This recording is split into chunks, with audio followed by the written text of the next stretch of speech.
ভয় পাচ্ছে আসলে ইরানকে। ট্রাম্প ভয় পাচ্ছে ইরানকে, নেতানিয়াহু ভয় পাচ্ছেন ইরানকে।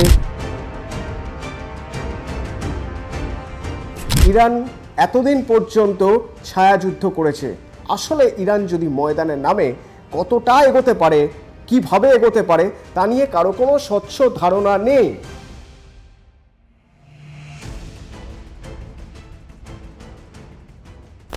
ফ্রাইডে দ্য 13th, অর্থাৎ শুক্রবার যদি 13 তারিখ হয় কোনো মাসের, তাহলে সেই দিনটা নাকি ব্ল্যাক ডে হয়। ভয়ঙ্কর কিছু হতে পারে, মারাত্মক কোনো অঘটন হতে পারে। তো বছরে একটা না একটা এরকম ফ্রাইডে দ্য 13th পড়ে।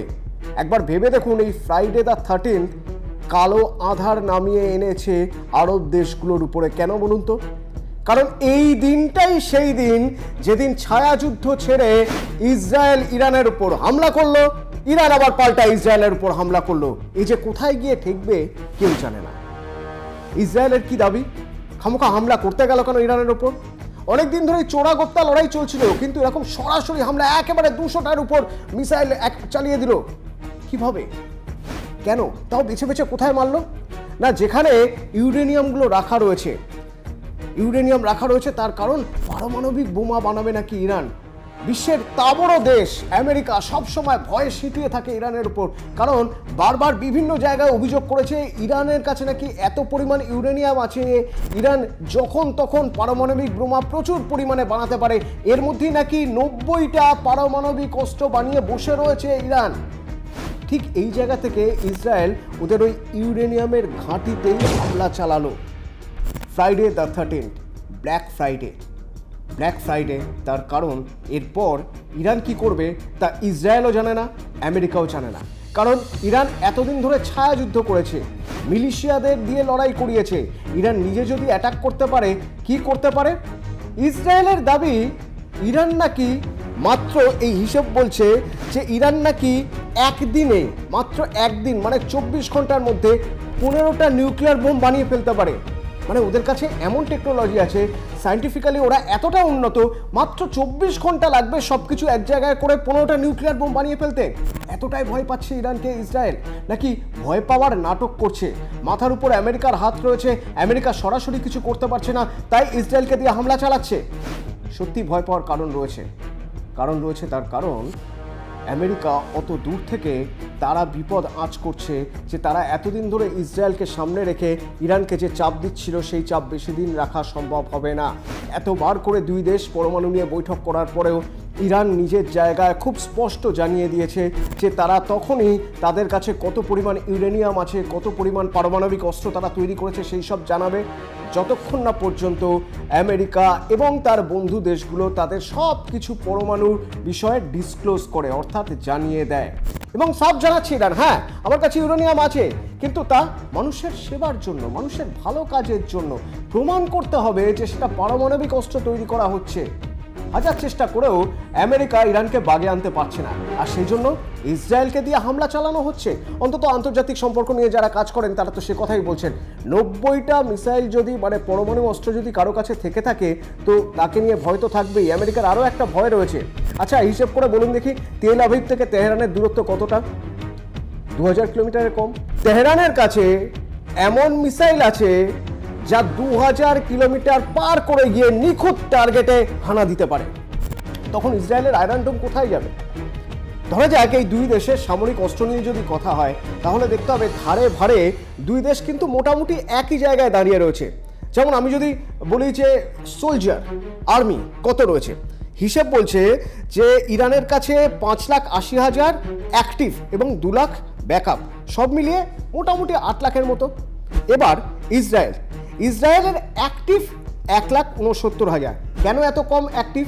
তার কারণ হচ্ছে ইসরায়েল প্রযুক্তির দিক থেকে ভীষণভাবে উন্নত এবং অনেক আগেই শত্রুরা কোথা থেকে হামলা করতে পারে, কীভাবে হামলা করতে পারে তার গোয়েন্দা অর্থাৎ মোসাদ যেহেতু সেটা আগে থেকেই ধরে ফেলতে পারে, সেই জন্য অ্যাক্টিভ সৈন্য কম। কিন্তু তার মানে এই নয় যে ব্যাকআপ সৈন্য কম রয়েছে। ব্যাকআপ কত রয়েছে? 4,65,000 ব্যাকআপ, মানে হরে ধরে দুই দেশের কাছেই কিন্তু 7 লাখ থেকে 8 লাখের মতো সৈন্য রয়েছে। একটা জায়গা এর মধ্যে ভাবার, তা হলো ইসরায়েল তাদের প্রতিরক্ষা খাতে বাজেট কত টাকা খরচা করে। হিসেব বলছে $24 বিলিয়ন খরচা করে। সেখানে ইরান অতটা ভয় পায় না অন্য দেশগুলোকে, বরং বলা যেতে পারে ইরান অন্য খাতে বেশি খরচ করে, ওই যে বললাম মিলিশিয়া গ্রুপগুলোর পিছনে বেশি খরচ করে, তাই নিজের দেশের প্রতিরক্ষা খাতে তার বাজেট বরাদ্দ অনেকটা কম, $10 বিলিয়ন। কিন্তু সেটাই যে খুব একটা স্বস্তি ইসরায়েলের কাছে তা কিন্তু নয়।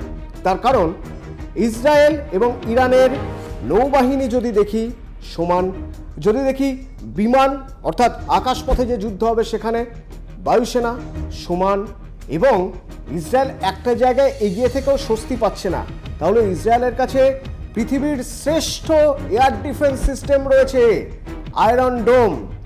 পরবর্তীকালে অবশ্যই আমেরিকার দাবি তারা আয়রন ডোমের থেকেও বড়সড় একটা এয়ার ডিফেন্স সিস্টেম বানিয়েছে, কিন্তু তা এখনো পর্যন্ত প্রমাণিত নয়, বরং আয়রন ডোম প্রমাণিত। হামাস যতবার আঘাত এনেছে তার 30 থেকে 40% প্রতিহত করেছে এই আয়রন ডোম। শুধু আয়রন ডোম নয়, আর কি আছে, আয়রন ডোম ছাড়াও রয়েছে অ্যারো, রয়েছে প্যাট্রিয়ট, এগুলো সব এয়ার ডিফেন্স সিস্টেম, এবং এই এয়ার ডিফেন্স সিস্টেম এতটাই মারাত্মক যা কেনার কথা অন্য দেশ ভাবতেই পারে না, কেন এতটাই ব্যয়বহুল। সেই সব খরচা নিয়মিতভাবে করে আসে ইসরায়েল। সেদিক থেকে দেখতে গেলে ইসরায়েলের চাপের জায়গা একটাই, তা হলো ইরানের ওই যে দূরপাল্লার মিসাইল, যেটা 2000 কিলোমিটার পাড়ি দিয়ে নিখুঁত জায়গায় হানা দিতে পারে, সেটাকে কিভাবে আটকাবে ইসরায়েল এখনো পর্যন্ত জানে না। আরেকটা মারাত্মক জায়গা রয়েছে, তা হলো ইরানের ড্রোন। ইসরায়েলের কাছে উন্নত মানের ড্রোন রয়েছে, কিন্তু ইরানের ড্রোন এমনই মারাত্মক যে এই যে রাশিয়া এতদিন ধরে যুদ্ধ চালিয়ে আসছে ইউক্রেনের সঙ্গে, রাশিয়া যে ড্রোন ব্যবহার করছে এই ড্রোন ইরানের। ইরান একমাত্র রাশিয়াকে ড্রোন সাপ্লাই করে। কি অদ্ভুত ভাবুন, এই দুটো দেশ একসময় বন্ধু ছিল। মানে ইসরায়েল যখন প্রথম স্বীকৃতি পাওয়ার কথা, পৃথিবীতে স্বীকৃতি চাই ইসরায়েলকে দেশ হিসেবে, সেই সময় প্রথম যে দুটো দেশ এগিয়ে এসেছিল ইসরায়েলকে স্বীকৃতি দেওয়ার জন্য, তার মধ্যে একটা ছিল ইরান, এবং সেটাই 1948-1950 সালের কথা। এবং তারপর ইসরায়েল জন্ম নেওয়ার পর ইসরায়েল আর ইরানের মধ্যে বিভিন্ন দিকে মৈত্রী তৈরি হয়, বন্ধুত্ব তৈরি হয়, এমনকি সামরিক খাতে একজন আরেকজনকে ভরসা করতে শুরু করে। সে সময় ইসরায়েল সবে তৈরি হয়েছে একটা নতুন রাষ্ট্র, ইরান তাদের সামরিক সহায়তা করে। উল্টো দিক থেকে তার কয়েক বছর পরে দেখা গেল ইসরায়েলের যে বিখ্যাত মোসাদ অর্থাৎ গোয়েন্দা বাহিনী, সেই গোয়েন্দা বাহিনী কিভাবে কাজ করে সেই সব কিছু ইরানের সঙ্গে শেয়ার করলো। এত ভালো দুটো দেশের বন্ধুত্ব ইসলামিক বিপ্লবের পরে খান হয়ে গেল। দেখা গেল 8-এর দশক থেকে এই ইরান আর ইসরায়েল চিরশত্রু, এবং তার মাঝে পড়ে গেল যে দেশগুলো, সে দেশগুলো আপনারা জানেন, ইরাক, সিরিয়া, এই দেশগুলো মাঝখানে পড়ে গেল, এবং এই দেশগুলোকে ছায়াযুদ্ধের জন্য ব্যবহার করতে শুরু করলো ইরান, যেটা ইসরায়েলের চিরকালের মাথা ব্যথার কারণ। বারবার ইসরায়েল বলে এসেছে যে হিজবুল্লাহ এবং বেশ কিছু সংগঠন, যে সংগঠনগুলোকে সরাসরি মদদ দিয়ে যাচ্ছে ইরান, আর সেই জন্যই ইসরায়েল নাকি বাধ্য হচ্ছে ইরানের উপর হামলা চালাতে।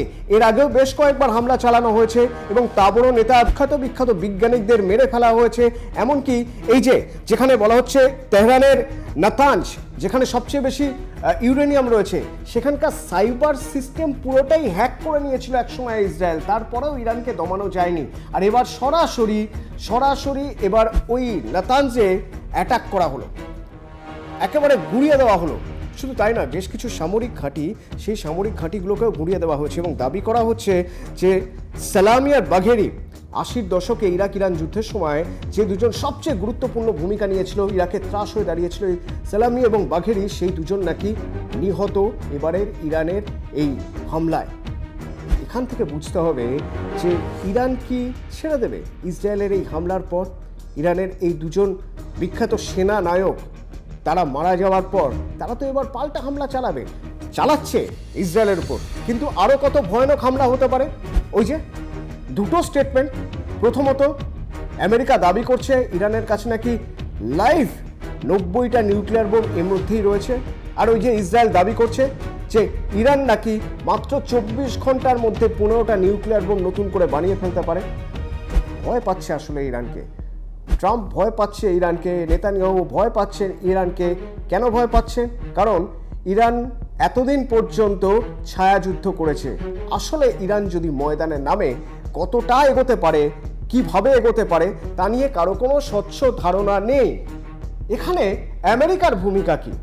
আমেরিকা হাত তুলে বলে দিয়েছে এর পিছনে আমাদের কোনো রকম কোনো দায় নেই, আমরা ইসরায়েলকে এগোতেও বলিনি, পিছোতেও বলিনি। যদিও যদিও ট্রাম্প বেশ কয়েকদিন আগেই বলেছিলেন যে এই যে পরমাণু চুক্তি হচ্ছে ইরানের সঙ্গে আমেরিকার, যদি সেটা না হয় তাহলে মুশকিল, কারণ ইসরায়েলকে আর ঠেকিয়ে রাখা যাবে না।